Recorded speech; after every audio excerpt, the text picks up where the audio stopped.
सुंदर श्याम सलोनी शोभत नैनो बीच बसावगी सुंदर श्याम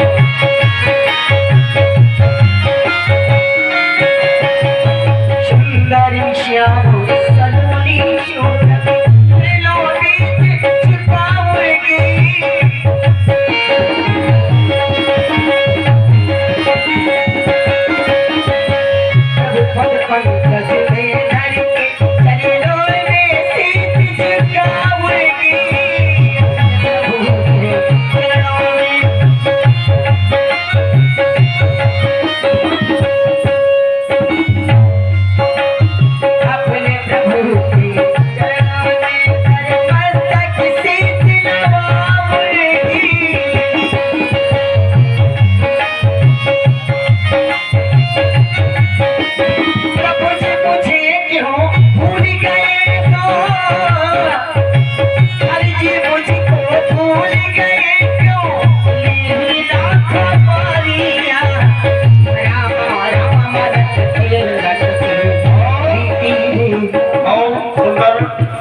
सबरी का सुंदर अभिनय देख रहे हैं हमारे भाई मिथिलेश जी बांदा को जो पधारे हैं और इधर जो हमारे सीता जी के अभिनेता हैं इनका विवाह पिछले वर्ष हुआ है।